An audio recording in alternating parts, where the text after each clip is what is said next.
Hello, Internet, and welcome once again to the Always Online Multiplayer Gaming Podcast brought to you by mmorpg.com, your home for all things multiplayer. Which was out longer, Let It Die, Deathverse, or Crucible? When is a beta not a beta? when a cash shop is installed. We're going to talk about that today, actually. We've got a ton of great news. I'm your host, Mike Byrne, a.k.a. Magicman. We've got chat live with us here on twitch.tv/mmobomb every Friday, 1 p.m. Eastern, doing the show live. If you're watching it after the fact on YouTube or listening over on iTunes, Spotify, any of those things, thank you so much. We appreciate it. While you're there, give it a thumbs up, a like, a subscribe, turn on notifications, but most importantly, on YouTube or on mmobomb.com proper, that's the one that makes the money. That's the one that pays the bills, so head on over. And put your weekly bombs question of the week comments in there. It's an important part of the show. Couldn't do it without you. In fact, I won't. If you don't do it, I ain't doing it. I'll just strike it from the show. We got a lot of what the hell news to go through, a little bit of an update on the Blizzard front, and a ton of other fun stuff to talk about. Joining me to do all of that, Ms. Quinlan Bowers. What's up, Q? Oh my God, today is a busy day with the streams and shit. I did the XIV live letter earlier. I've got to do the Genshin Impact one, which snuck up on me somehow. I don't know how, but it did, but I have to do that afterwards. Super excited though about a lot of the stuff that they've already, teasy revealed in the XIV letter. Yeah, we had the live letter. We won't be talking too much about it on this show today. But, yeah, there was some neat stuff in there. 6.4, late May, and Blue Mages getting some love. And we're one step closer to islands becoming actual housing. Yeah. Content-wise, though, I felt the live letter was a little lacking, I'm going to say. Like, the Criterion dungeon, sure. that is not till 6.4.5. The Relic isn't till 6.4.5. Well, that one we kind of expected, right? That's the usual thing. It's kind of a midway thing. But not getting the Criterion dungeon was weird. The Criterion was on the point 6.45. Yeah. No, but the previous one, the Sildon, was also on the 0.5. Yeah, I guess you're right. As well. It was. So, because I got into an argument with somebody about it, thinking that it was, like going to be on the major patch thing, and they're like, no, it was part of the 0.5, and I was like, wait. Flynn in chat, hello, how are you? We're doing good, hope you are too. Also joining us to talk about all kinds of stuff, the noob fridge, Mr. Troy Blackburn. What's up, sir? I'm just glad your camera isn't inducing seizures this week. Yeah, I did two, I didn't even see it flickering, but I did 2 full restarts just in case. I was like, you know what? I'm just going to restart. When it came back up and the camera looked good, I was like, you know what? I'm going to restart again just in case. So, yeah. Y'all remember for the when end of May. Gary used to kind of induce seizures by wearing those striped shirts that wouldn't move? Yeah, black and white stripes, or like blue and white stripes, yeah. It was always the blue and white, I'm pretty sure, but he would move slightly and everything would just be like... You're like, you look like a magic eye puzzle. Is there a sailboat in there if I stare at Gary long enough? That's like Freddy Krueger, right? I'm a big horror fan. You know why his sweater's red and green? No? I'm going to take that as a no, you don't know. It literally was done on purpose. Wes Craven saw a study that the human eye has a problem seeing red and green next to each other. And so he was like, fuck it, I'm going to make his sweater red and green then. So Wes Craven purposely was trying to screw with your eyes with that sweater. Anyway, there's your trivia for the day. Let's get started with the news.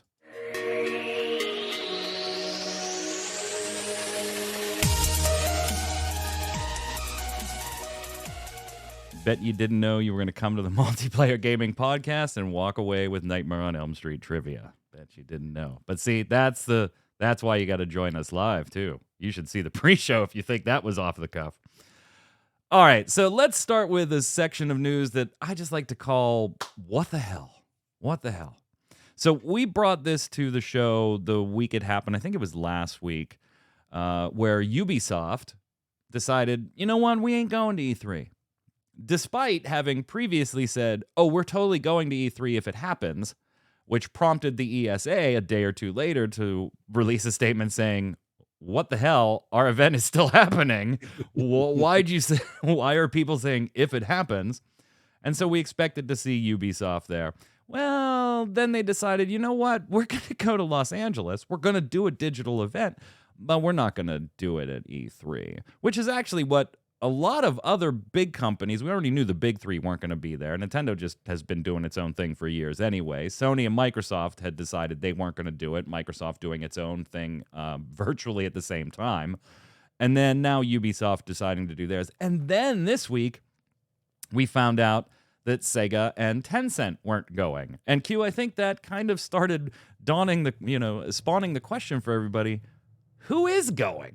Like, So, who? I mean, there is a list of like panelists. Yeah. Like that's what I'd seen, right? Because I honestly like hadn't even seen that Tencent had said they would go or anything, and then pulled out. The only people I saw listed other than Ubisoft was like panelists, like a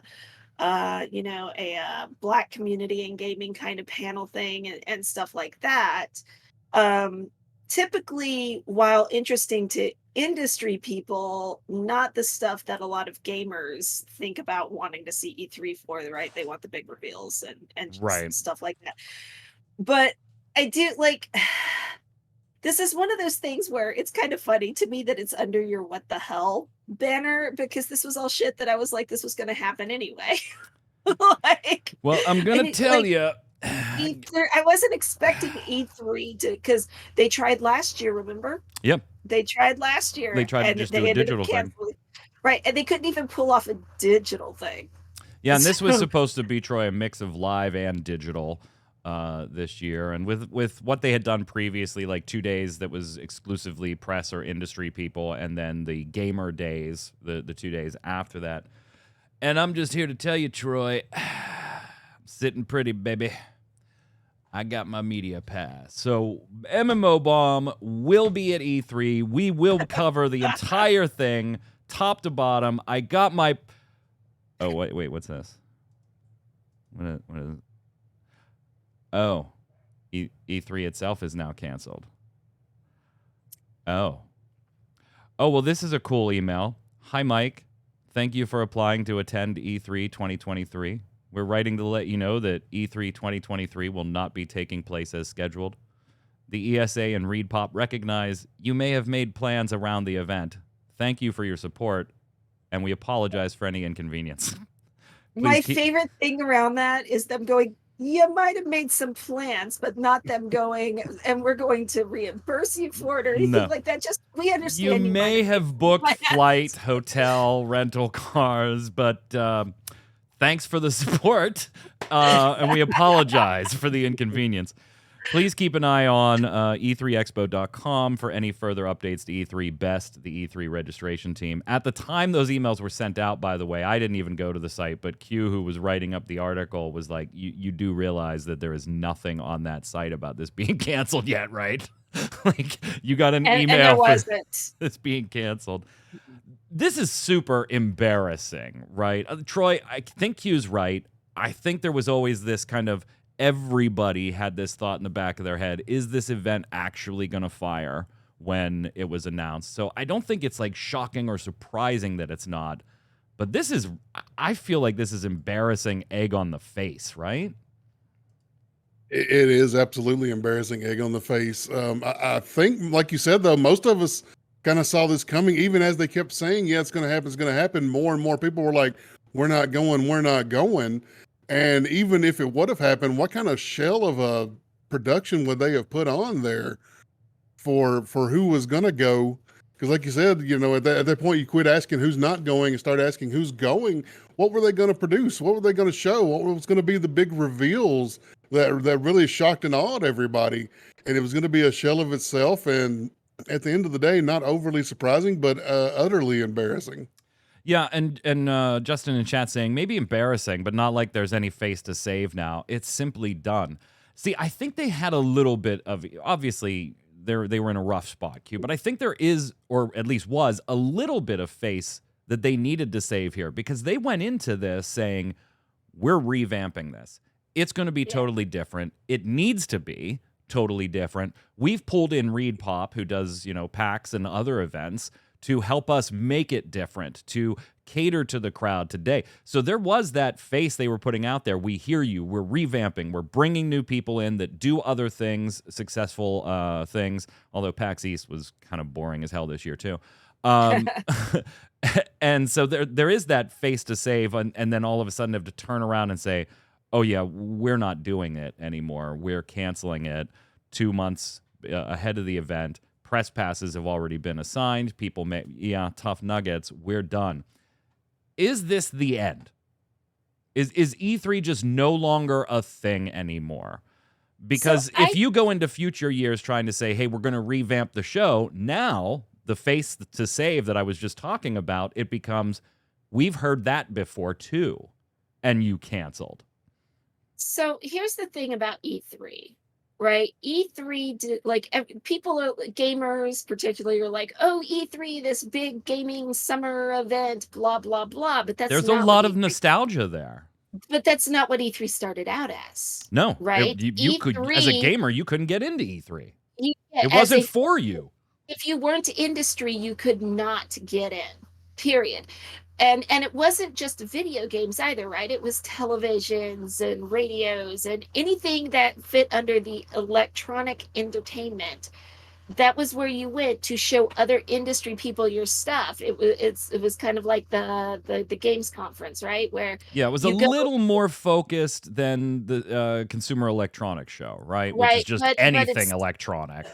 But it's kind of it was very much you going and meeting with other people in your industry, showing off your stuff, finding backers, all of that jazz. And then they slowly over time opened it up a little bit more. Of course, they let press in, and press was reporting on it all the time, and people would get their big announcements and stuff from that. But E3 and the function that people think of it now, and especially people who weren't, say, really aware in the 90s when it started, they tend to think of it more as a gamer convention kind of thing, which it's still really not intended to be. And I think this is where they screwed up. They took something that was potentially fine and tried to open it up and make it more like PAX or any of these other things that already exist for gamers to go to actually interact with the games community and get their dues. And then of course you have what I personally think is the even better thing on these conventions, and it's the companies who actually just do their own catering to their own games, their own community, right? And it's smaller, but it's focused, and and E3 is never going to be any of that. But now these larger game companies are looking at stuff going, you know what? Xbox has a fan base. We can just do stuff ourselves that caters directly to them, and not have to compete with anybody else on the floor, not have it be this thing of, ooh, who did the better showing? Was it Sony or Microsoft? Like, not have to deal with any of that stuff. Just do our own show for our own people and be good. And I don't think there is any way that E3 can recover for that. And they're like, oh, we're teaming with ReedPop, who did PAX. Okay, but PAX already exists. Yeah. In multiple formats. PAX already exists. So why are you trying to turn E3 into PAX?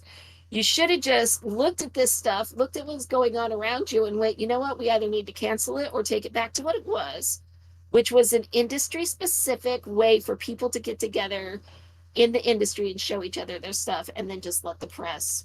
I mean, it just never, to that whole point, Troy, it just never evolved, right? Like, to Q's point, back in the day, you had to be at E3 because you wanted KB Toys executives to be at the show and see your new exciting thing and make a deal to carry it.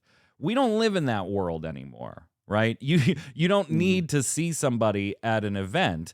You can send an entire press package to potential retailers. It was never geared towards the individual consumer itself. It was business to business relations. Then when it starts opening up to consumers, it's a nice way to celebrate gaming as a whole, sure, of course, but make big announcements in one place in an era where, it wasn't as easy to do a podcast with the three of us on cameras sitting here talking and streaming it to people live. The internet was in its infancy at that time. And E3 tried to just maintain the same thing. Jeff Keighley wasted no time, Troy, jumping on this one. No time. Within Yeah. like an Yeah, hour of the I news saw the breaking, tweet. his tweet, here's 15-year-old, post a picture. Here's 15-year-old me at the first ever E3 in 1995. E3 meant so much to me and to so many of you. 4 years ago, I realized that E3 wasn't evolving as it needed to compete in a global digital world. So we started building what's next. See you at Summer Games Fest, June 8th. Say what you will about Summer Game Fest, whatever. He's not wrong. No, he's not wrong at all. E3 failed to evolve with the times and realize that, you're an industry convention, you're a fan convention, you don't know what you really are anymore. Meetings can take place face to face any day of the week from anywhere across the world now. So E3 kind of lost its spot, and other people have stepped in to take that place. Does it get any spot in the future, do you think? Whether it's never going to be what it was, we already know that. It can't be what it was. It's failed trying to be what it once was. But is there any chance that the name E3 gets rebranded into some type of different show, different convention? Maybe it isn't the be-all, end-all announcements, world premieres thing. Game Awards, as Flynn says in chat, has a lot of that locked up. Maybe it turns into a celebration of gaming in some way, shape, or form. Or is this the end? Because this was embarrassing. This, like it or not, this was, we're coming back. We're going to be different. Oh, shit, we're canceled. Is there any coming back from this, or is this just we don't see any word from E3 anymore? I think this becomes the end of it. We talked about it a few months ago. The ESA says they want to do something, but they haven't specified whether it would be an E3 next I'm year. sure they want to do something. They wanted to do something this year, and we see how that turned out. Yeah. I think, honestly, with the ESA being the ESA, we will see more attempts for them to revive it, put it on live supports, something, right? Because they're so, I don't know that emotionally is the right word, but they're invested in this idea of this thing that was at one time really great, Yeah. and is now really dead. And people, us, like people, right, press people, gamers, everybody else are looking at it going, we don't really need this. And most importantly, the game developers and the console makers and all of the people that provide the content for E3 are looking at it going, we really don't need this. Yeah, I mean, it's sad. Hey, is there any like collector's value to a press pass to an event that didn't happen?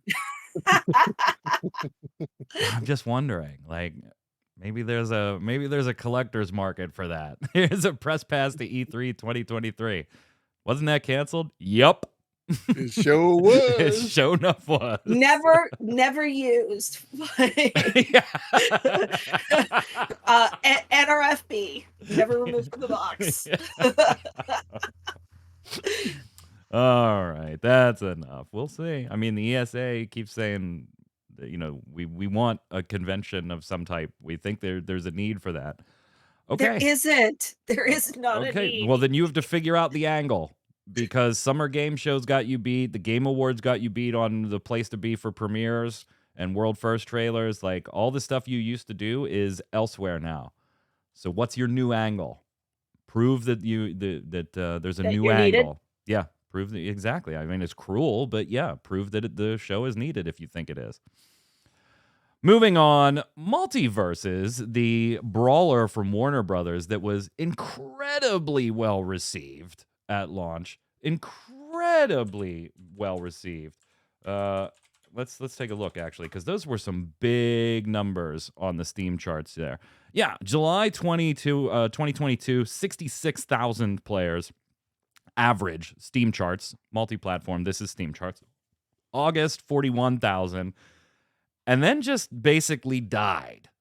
September, 8,000. October, 3,000. November, 1,000. December, 1,000. And then in January through now, we've been in triple-digit players. They didn't exactly help their cause this week, Troy. What the hell is going on with Multiversus, sorry. Well, they've decided that they're going to close down their open beta at the end of April, and they're going to keep it closed until official launch sometime beginning January 2024. This with like you said, a current player count in the triple digits, 800 and something, I believe. Yeah, 817 when I wrote the article was how many was playing the game. So, well, wait. I mean, it's normal for a game to actually come out of open beta at some point, right? Like that makes sense to me. But they're doing what, a full shutdown in June and then see ya early 2024. Hasn't this game sold like multiple battle passes and seasons and shit? Yeah, they have a cash shop. They were going to be coming up on what they called season 3, even though that's now canceled. It's not happening now. But yeah, multiple seasons of content, cash shop, selling items, all that, everything that you would think of as a full launch. One of those launches, one of those high res moments where they're hiding under the open beta tag. But essentially a full launch game. They're taking money. They're producing content. The content had been lacking, apparently. The season 2 was very disappointing for players. Only one playable character, not a lot else going on in the content. And now they're just pulling the plug, making it go away for a number of months, and saying they reiterated that we will be back at the beginning of 2024. But when you're pulling the plug on a game that's already flowing with money, already taking money from players, I have to question. There were like $100 founders packs for that, right? I'm sure they're giving refunds though, right? Well, I mean that would be the ethical thing to do. You're gonna get to keep your stuff whenever they launch back in full launch at the beginning of early 2024. Oh. I'm sure that's going over like a lead balloon. Oh yeah, absolutely. I'm sure people absolutely love that. Let's go take a look at some of the full conversations on Twitter here in response to that. Q. Twitter content. Feels weird when people actively spent money on the game. Can I get a refund for the $100 founders pack in that case? It's a bold strategy, Cotton. Let's see if it pays off for him. This wasn't open beta, brah. Next time, don't launch the game without ranked mode. Excited to see what changes y'all bring in 2024. Big fan of this title. Okay, somebody optimistic, Q. I mean, this game ain't coming back, is it? Like, it's done. I mean, so it is Warner. They've got money to spend if they want to try over again. Like, it could. But man, with those numbers you quoted, I don't know. Unless they do like some crazy ass massive marketing campaign ahead of it. Yeah, I mean, they're looking at like roughly a 7 to 8-ish month. Let's see, because they say early 2024. So let's give them January and February as a launch window. That's like a 7 to 8 month shutdown for a game that has triple-digit players that has just fallen off, and now you're pissing off a large portion of those triple-digit players. You know, the ones that are actually still playing the game 6 months, 7 months after launch. What possible incentive did they have to come back? And by the way, they're going to get those launch numbers over again. There's no way. No way. They're not. You know, though, there have been stranger things it's not like there haven't been other companies that have done this. We're shutting down. Okay, we're opening back up in 6 months. Like, they try. I wouldn't say that they wouldn't come back. I would say that it's very likely that it won't be successful. When is an open beta not an open beta? Like, God. Yeah, exactly, chat. When has relaunching a game ever made a relaunched game ever made a comeback after closing for a year? Let's set 14 aside, right? That is the known anomaly in this type of situation. But it didn't really close for a year, did it? They kept it open and let everybody play for free. Yeah, but then it did close for a number of months leading into A Realm Reborn. So it did technically close and then reopen. It wasn't a full year later, though, to your point. It also had something that all these other games don't have. It had the hype behind a very specific individual involved. Well, Troy, like, I mean, Warner Brothers has kind of been the master lately of canceling or not releasing things and then writing the losses off as tax losses. I guess this technically didn't launch if they want to go through that, right? If they wanted to just say, hey, it's not making what we thought, you know, you lost all these people because you didn't deliver the content you promised. That's why. You weren't delivering on the schedule you promised. And now looking at it, it's like, do I want to spend more money to do this? And maybe Warner Brothers is looking at it saying, it's in open beta, technically never launched. Maybe it's a freaking tax write-off at this point. Yeah, and it wouldn't surprise me at all for them to go that route with it. It's they've made the money they're going to make off of it, to be honest with you, and probably didn't recoup what they've got in development in it, considering they're shutting it down this far, this early into like an open beta phase. But I thought, I really thought that we were coming out of this era where everybody was like, oh, it's open beta, but it's not making enough money. We've got to shut it down and never do it again. Apparently I was mistaken. That's egg on my face for thinking we were coming out of that. Nope. And then there's your boys over at New World. We're going to put a season pass in the game. Oh, wait, no, we're not. What the hell's going on here? They've delayed it indefinitely is the word I'm looking for here. Well, I think it was inevitable that it was going to be delayed too. Inevitably probably is a good word to use as well. But yeah, essentially they've delayed the patch for some sort of bug, something that's obviously pretty game breaking. Still no word as far as what I've seen. I've done some looking around, no word on what exactly that bug is. Which system it's affecting, there's no freaking telling with them. If I would have to, if you were asking me to put money down on something, I'd say it's a dupe bug that has to do with the loadout system. But that is just an educated guess is all that is. That's just me shooting in the dark. Based on the history of the game, dupe bugs have been ridiculously persistent throughout the game. But we have no idea what's they've actually had wrong. to shut down the economy multiple times. So is this another case of they're not going to release the patch? They're going to spend an inordinate amount of time trying to fix the thing. They'll finally release an update that breaks something else. Oh yeah, absolutely. Yeah, probably. I mean, that breaks something else just as bad. They have to roll the servers back and make big apologies to everyone. It's another one of those. Yeah, pretty much. So here's what's weird, Troy, though. Like I think this could actually hurt New World. The longer this goes out, the more it hurts, right? This was 6 days ago, and we still don't have an update on what the bug is or when the patch is coming. It's just like total radio silence as of this moment on the issue. And New World is a game that when its previous big patch went live, the new weapon and everything, like all of a sudden went from 13, 15, 16,000 average players back up to 25, 34, 67, 41. Like they were big numbers again. And granted, we were always going to see some type of drop off. Like the new patch came out, got through what they wanted to do, and then go play something else until the next patch. But now we're seeing New World right back down at 13, 14,000 average players again. So it looks like you're at the same player base that you were before your big patch. Those are the diehards. Those are the Troys of the world that just love New World. Those are the 15,000 people you can bank on. Here was another big patch moment that maybe gets them an influx of players and keeps some of that big influx of players.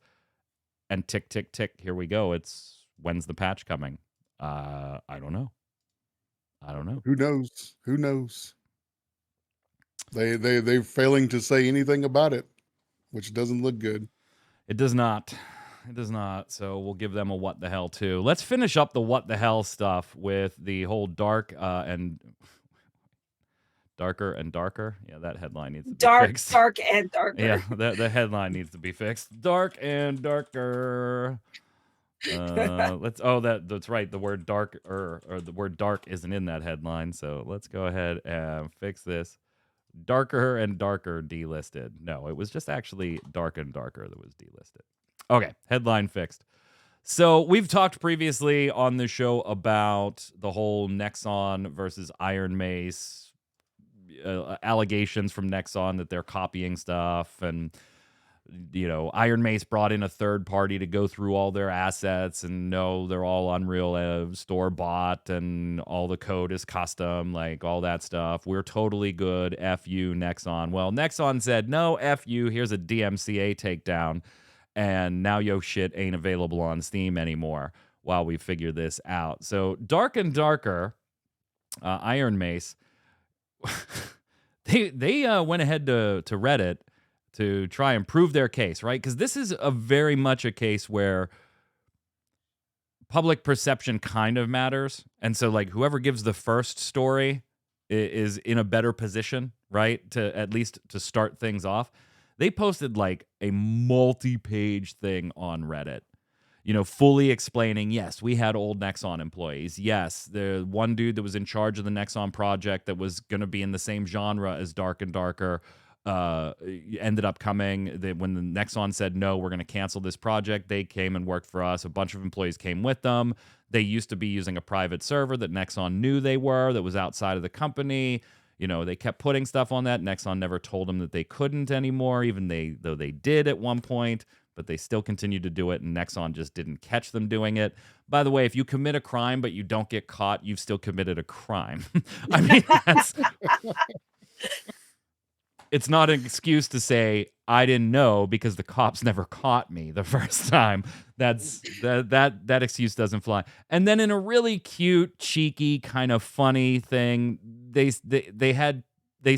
posed the question in the chat GPT, the AI chat, to ask about, give me a description for a generic PvP dungeon crawling game that created an eerie similar game description to their own, because Troy, their one big thing is like, you can't copyright a genre, Nexon, stop it. And yeah, on the surface, that's a perfectly valid argument. An RPG is an RPG. Mass Effect, BioWare can't sue somebody else for making an RPG in space like that. Yes, on the surface, sure. And GPT came back with this very cute response of a detailed game that sounded very much like what Dark and Darker and previously Nexon were trying to create. And so it was very funny and cute. I don't know how you feel about this. I think Iron Mace is actually in trouble.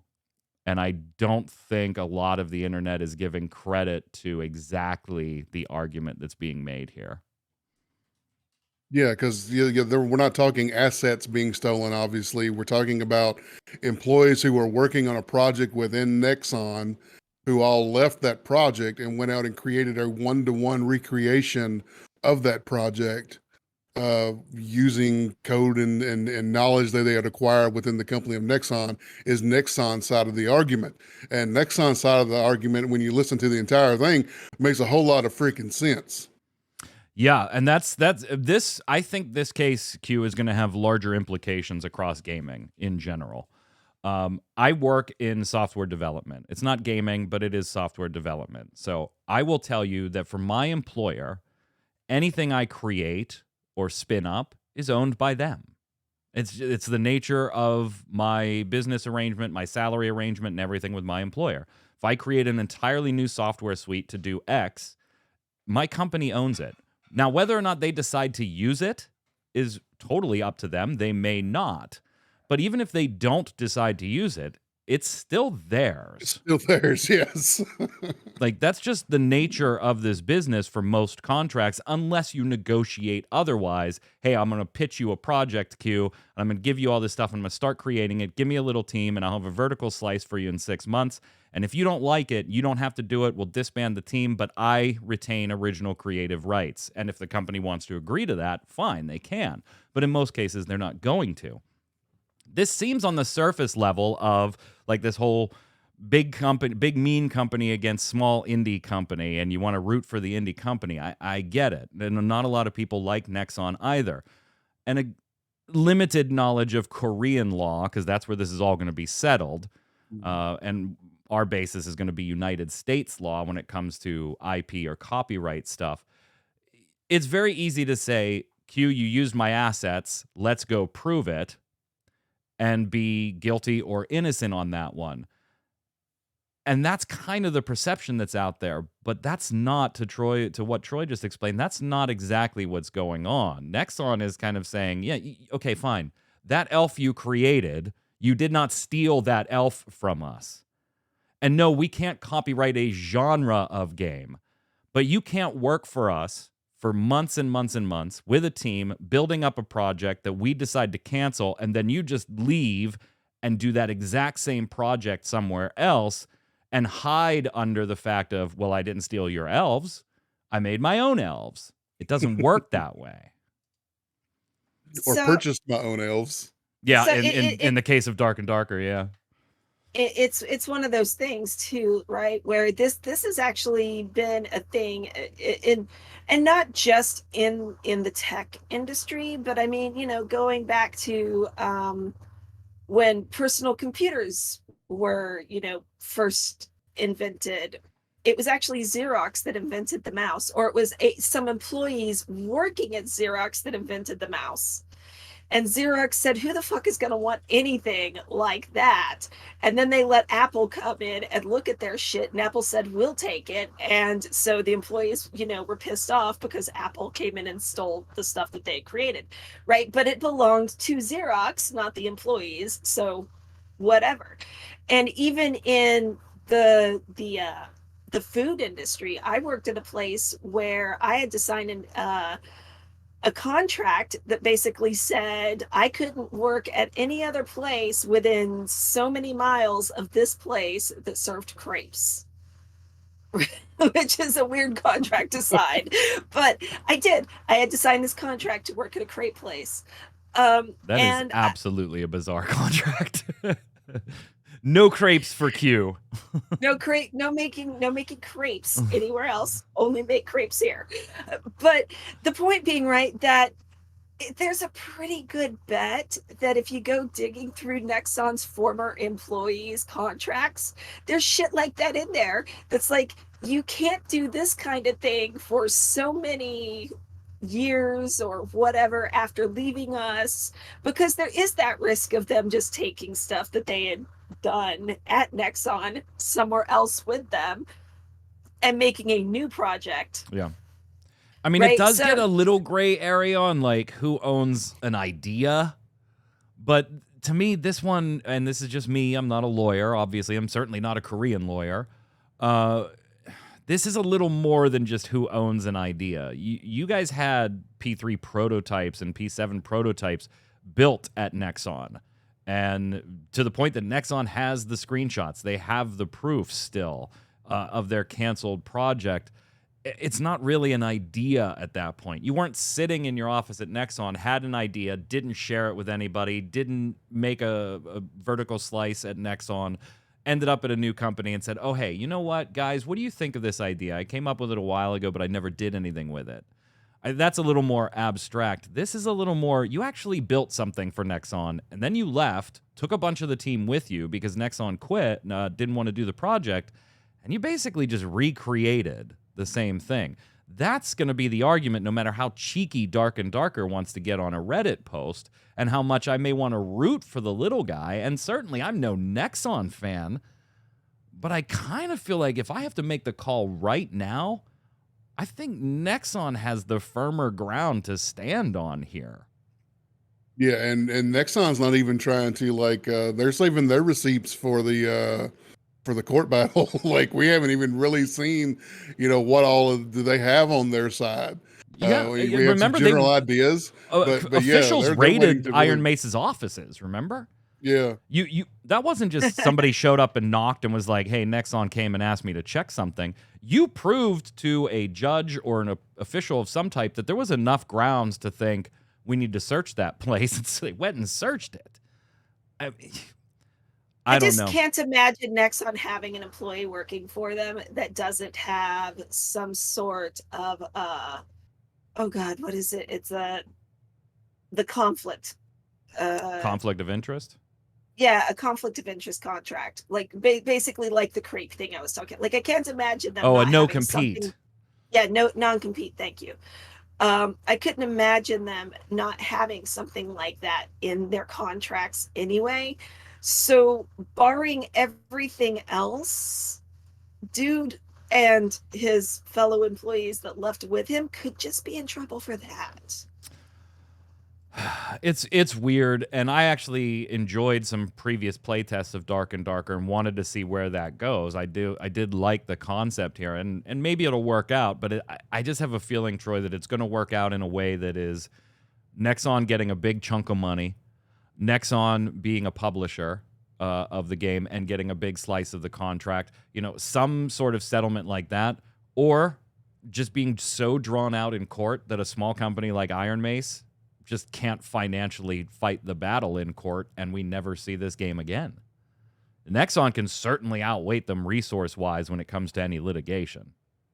Yeah, absolutely. It's such a large company.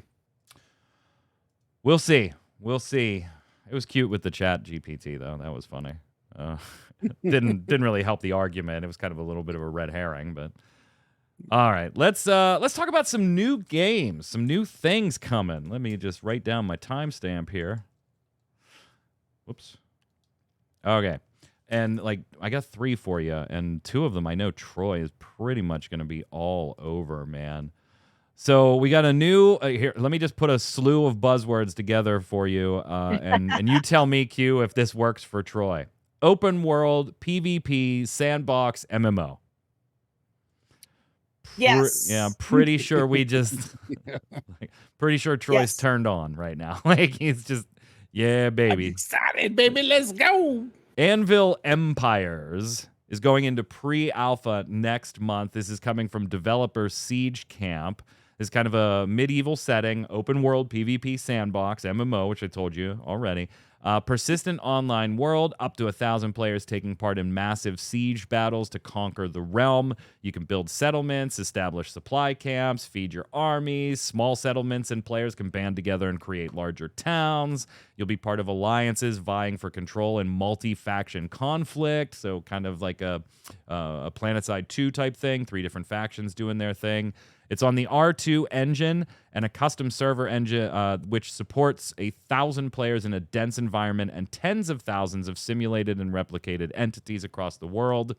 You can check out their Steam page if you want to get ready for pre-alpha. Troy, this has got to be for you, though, man. It is. It's a little brown in color. Yeah, it definitely is. It's a little boring looking, but the gameplay elements, the sort of the systems that are in place sound interesting. It's just a matter of, is it big, open, boring sandbox where only PvP is the only thing to do? Is there actually going to be, a good crafting system and going out and improving your character through those ways? But yeah, it looks like it could be a better, and it looks like Fractured Online, which is not a good start with all the brown and sort of the boring look. But overall, it sounds interesting. It definitely aesthetically is kind of boring. I have got to agree with you. Like it's very Call of Duty. The entire environment is brown, and even the green trees are brown. Like I feel like brown is its own game genre now. Just brown. Should be a tag on Steam, brown. Open world, PvP, sandbox, brown, MMO. I will say this though, like I know this is not going to be a game for me, but I know this is like absolutely great for Troy. The one image in this trailer that we're showing that I was like, okay, that's really cool though, is the like very Braveheart moment of all these troops coming out in a line formation from the forest. It's coming up here and just right there with all those torches, and then all of a sudden just like setting all the settlements ablaze. I was like, okay, that'd be pretty cool to be a part of in real time, like in almost a PlanetSide 2 3-faction PvP. Are you playing one player or multiple players? We don't know yet. I would assume it's kind of a unit control type thing is what it kind of looks like. But damn, would that be... I believe it said that all those were supposed to be players. Oh my God, they're all... So when they're talking about 1,000 people, they're like, every single one of these dudes is a player. Yeah. This is going to live and die by the player base count then. I mean, it just has no chance. Well, and the actual coordination of said players. To see Troy walking off to the side. What is Troy doing? I ain't going in there. I ain't going. You know the experience don't penalty? Worry about it. I'm having my moment. You know the experience penalty for dying in here? No way. Y'all have fun. Oh, yeah. So you see all the names pop up when like the general rode by on the horse. That's kind of neat. I mean, it's a game that lives and dies by player counts, and we see how those go. But this could be pretty neat. And something that, yeah, I thought Ninja Pandas from the trailer, it was like very real-time strategy. Justin, unless you RP, there's nobody lining up like that. Yeah, you're right. This is just Troy 15 feet ahead of everybody. Just a massive mess of people just going every which direction. It's one of those games, Q. It's kind of like Eve. Like, I don't think I want to play it, but I'd watch a cool battle. Like, I'd sit there and watch a cool battle. Mhm. But I don't think I want to play it. Looks like a Jason game. I don't maybe. I mean, but if he's more into like the RTS, the Crusader Kings and stuff like Yeah, that. that actual PvP Right. kind of stuff. And Jira saying it reminds me of a less fancy Kingdom Under Fire 2. I could see that. It's definitely, I think, one to watch. And I know Troy is gonna hop in the first hit. Did you already wish list it so you can try to get an alpha? Yes, I have. Also, Blue Protocol's network test is kicked off, but we also got the stream this week that showed off new areas, new movement styles as far as like wall climbing and things like that. Gave different details about what was going to be in the network test, the first story chapter, a dungeon thing or a raid thing. And this was Matthews, Dino Fries' weekly column this week. Is it an MMO? He was looking at Blue Protocol because it's very easy to look at this and say, yeah, that's an MMO. But when you see some of the architecture behind it, maybe it doesn't count for you. I think at the end of the day, I like the debate of is this an MMO or not, but I'm going to go on the firm it doesn't fucking matter side. Like, play your damn game and just enjoy it. But some of the like slicing of the world they're doing where like there's only going to be 200 people in this type of area, and then this is going to be a private area, and then this will be a shard with even less.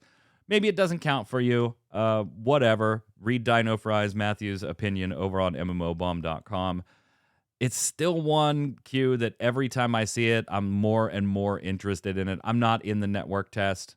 I'm not overseas and did not get any press credentials or anything to take part in it. But I do have concerns about Blue Protocol that kind of harken back to something Yoshi P said about it. I don't know if this is tested enough. Like, this weekend is just a network test. This is not really putting the game through its beta paces. And this isn't all that far away from launch. Yeah, Rose Aspen Rose Happa is in the network test, yeah. Yeah, I don't. It's one of the issues of gaming now, though, right? There's a lot of stuff that just isn't tested enough, which is why we end up with things like, games being in forever beta or whatever else. It kind of lets you get away with that. Like, Right. you take the game live, but not really live. And, it kind of works for you. But I think it works better with games where they're like, okay, well, it's kind of live, but not really live, but you guys are helping us actually just build out the game, right? Whereas these Yeah. story-based games, these games where where so much of the focus is around like a narrative thing and an ongoing experience and all of that, I do think it does need to be more tested, a little more polished, and things just work so you can enjoy those parts of the games. Yeah. And there's not really a lot of player feedback other than, hey, this thing is broke for that kind of stuff. It's not like MOBAs or battle royales or something where it's like, okay, but here's our player experience as a whole group, and if you adjusted all of these things, it would make all of the stuff work better. It's not the same kind of game. Yeah, and Justin bringing up that they had a previous test a while back that did result in major changes. I mean, that was a while back, but yeah. And so his point being that this iteration, since it's wildly different, does need additional gameplay testing all over again. And it's all well and good to run a network test and make sure you can handle the player count and stuff like that, albeit a small, limited player count. Not going to be anything compared to launch day. This test itself, if you remember, Troy, was already delayed due to an error that they discovered internally ahead of the test. This test was supposed to be a month ago. And now here we are just now getting to it. And this game is due out in just a few months in the East and before the end of the year globally. We don't know the exact dates on any of that stuff yet, just estimates from what they've said. I'm looking forward to it, but I am somewhat skeptical about exactly how interesting and fun that first week or two of launch is going to be. Yeah, it's something I'm gonna try. I'm gonna I'll get my hands on it and give it a shot. I don't know long term that this is gonna hold my attention, but it's interesting enough. It looks fun enough that it's something that I'm definitely going to check out. Yeah, I know you're not super interested in it, so I'll let you talk about this last one. What the hell? I mean, you are super geeked for Mad World. It's just something about the aesthetic of it and sort of the world, and what I've played of Mad World has been hella fun. Um, it's a 2D browser based game, set in like a ultra dark freaking medieval universe, and it's a good time. But they're coming up on official launch finally. They made an announcement of an announcement and said that, hey, next week we're going to announce the launch date, and now they've done so. It's going to be April 27th, with early access for those who have founder packs before that. I believe the earliest for the highest tier starts like April 22nd, and then the next tier comes in like the 25th, and everybody can play on the 27th. Uh, but it's a game that just caught my attention. I can't explain it. It came out of nowhere. It was initially the aesthetic of it that caught my attention, kind of like the Q's point earlier, and then the gameplay itself was actually pretty fun. So I'm pretty hung up on this game. All right, let's leave you with just a quick update on one or two things, and then we'll head over to the weekly bombs. On the Activision Blizzard King front, as far as the Microsoft acquisition, looking more and more like that's going to be a done deal. Japan has approved it on their side, and they're the ones, they have to deal with Sony right in their backyard. And they say, yeah, it's probably not going to impact Sony or other companies competitively the way Sony's trying to claim it is. So Japan approves it. And then in the UK, their whole investigation has been wildly shrunk down. And they're pretty much, I would believe, on the verge of saying, yeah, this is a done deal. Because, in fact, they said it's not going to hurt competition. They don't think that there's any reason to focus on Sony's concerns about making Microsoft making Call of Duty exclusive. They've had various industry participants give them feedback, and they're kind of like, yeah. Their exact quote, having considered the additional evidence provided, we've now provisionally concluded that the merger will not result in a substantial lessening of competition in console gaming services because the cost to Microsoft of withholding Call of Duty from the PlayStation would outweigh any gains from taking such an action. So, I don't know who's been saying that since this was originally a thing. I don't know. Could be any of us. But on the Activision front as well, apparently, Q, there was a little more to the Blizzard NetEase falling out than originally revealed by either company, huh? Yeah. So, the falling out of, like, none of this stuff ever happens like all at once, right? So it was a thing that had been going on for a while, and it started like 2018, 2019, when NetEase decided to give some money to Bungie, and Activision, specifically Bobby Kotick, was like, "Oh no! Now they're going to do their jobs even slower because they're going to be distracted by this money, like this financing you've given them." And then they financed a company from a former Activision employee, and that also upset Kotick, and it resulted in one of their negotiations in 2019 where Kotick was like, all right, you can't give any money to companies that are under Activision. You can't give any money to companies that are created by people who left Activision. These are the new deals. So part of it was that, like, NetEase was very frustrated with that portion of things. But they did it. They signed the contract, whatever, moved on. And then as things have been progressing with the stuff in China, the regulations and everything in China, NetEase came to Activision, said, hey, look, we need you to change how our licensing and stuff works. So basically, instead of doing it the way we did it, we want you to just license the game directly to us. We will, it'll make things easier for under the government stuff. Activision said, oh, I don't know about that. There's a bunch of legal stuff going on, yada, yada, yada. they did all of these talks over Zoom calls, and of course there were people in the rooms with with Kotick and the CEO of NetEase, and the people with Kotick, and everything's being translated. The people with Kotick said, "Oh, he's threatening Kotick because they brought up the Microsoft merger, and the ability to potentially sway the Chinese government to allow it to happen." And so Activision interpreted it as, So if you don't do this, they took if it you they don't do took it as the old, you got a nice game company there, be a shame if something happened to it. more or less, if you don't do the things the way we want you to do them, then this whole transaction you're trying to get done ain't gonna get done, at least not here, right? So there was that portion, and NetEase is like, no, actually what we were telling them is, if the transaction does happen, it's gonna make life fucking miserable for Microsoft when they pick things up. So they had their falling out, and just kind of everything else that transpired post us leaving. But yeah, it's all kinds of just like ongoing craziness between those two companies, because neither one of them were really getting the deals that they wanted, and then you had the Chinese government in the background changing things, and NetEase going so What a mess. Check it out. There's a full write-up over on the site. Let's go and do the weekly bombs.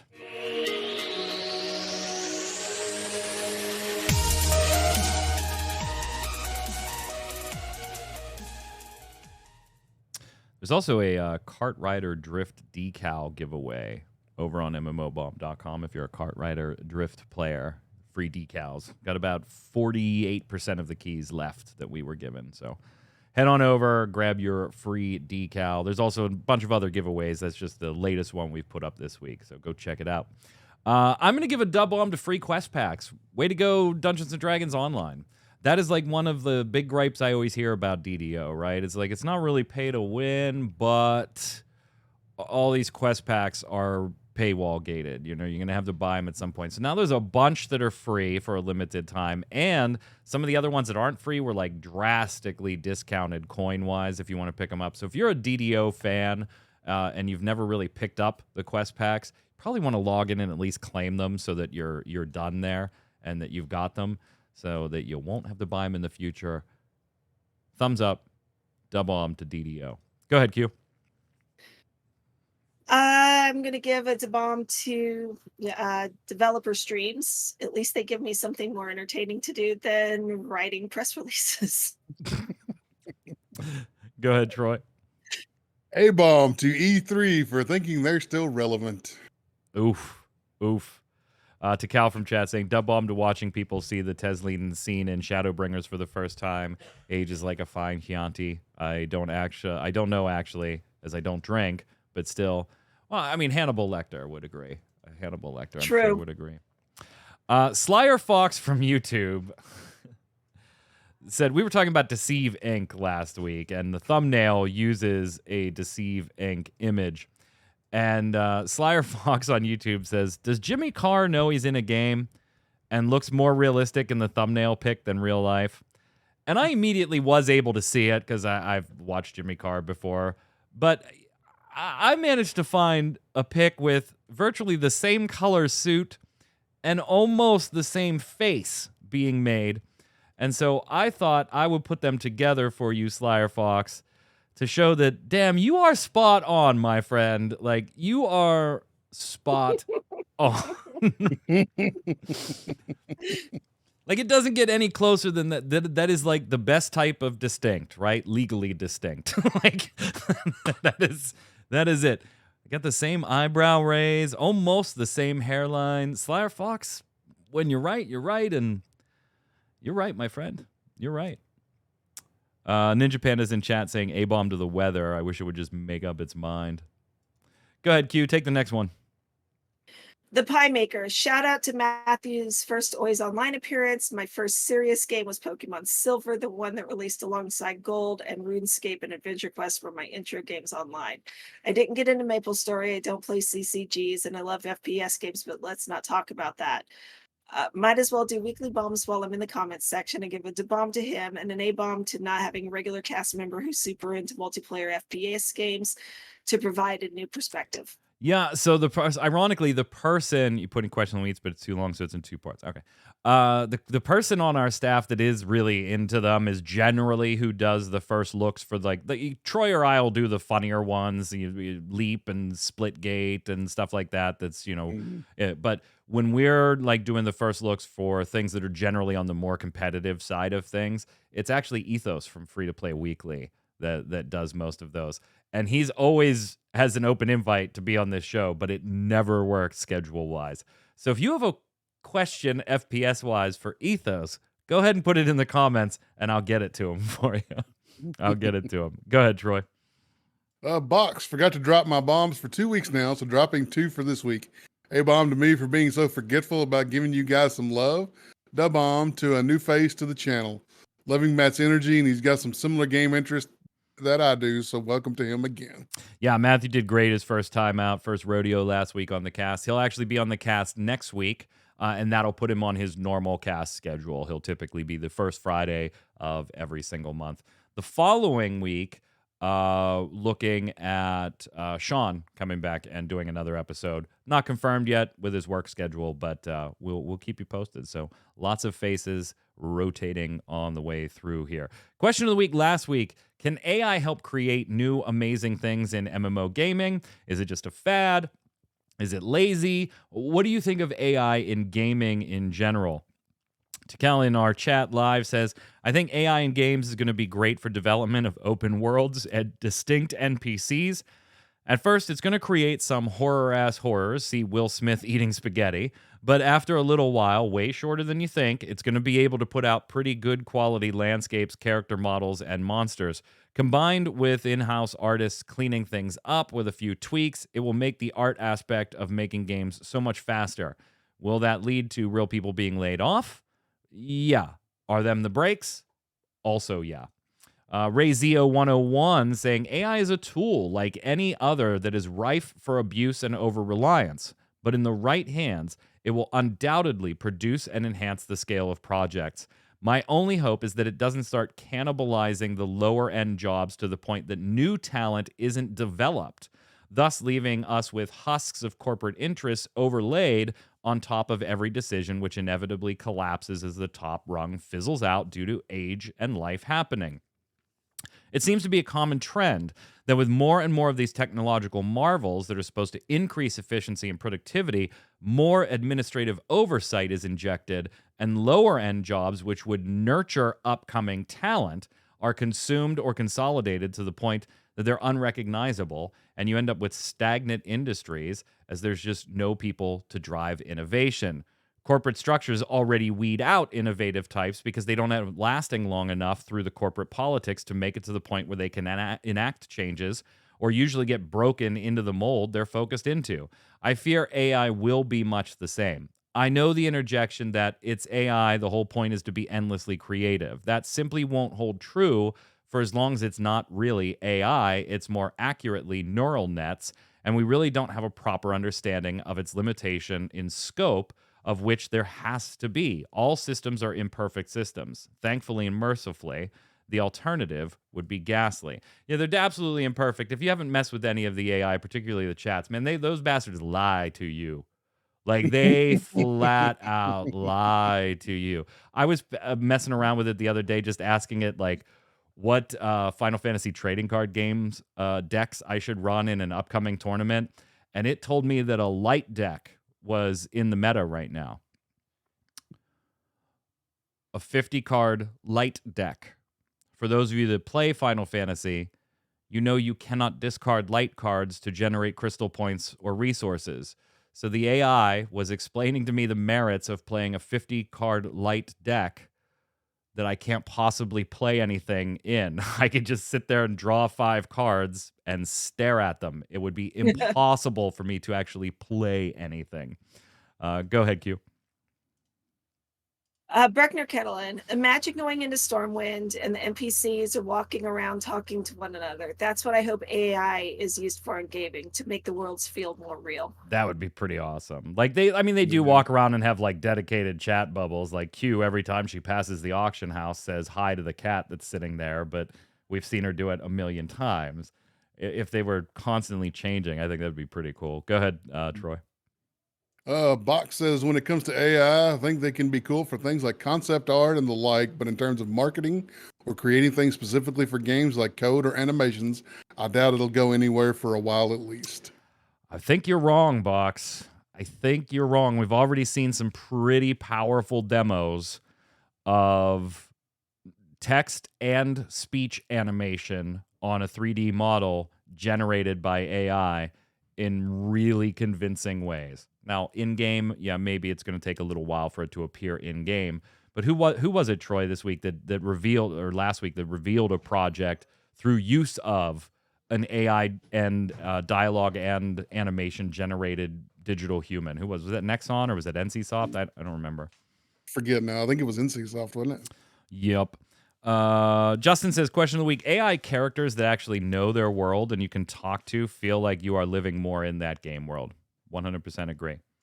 On the MMORPG front, your question of the week this week. We've talked about heroes. We've talked about villains. We've talked about your favorite classes. I want to know what's the coolest mechanic you've ever seen in an MMORPG or an MMO. Could be in a PvE boss fight.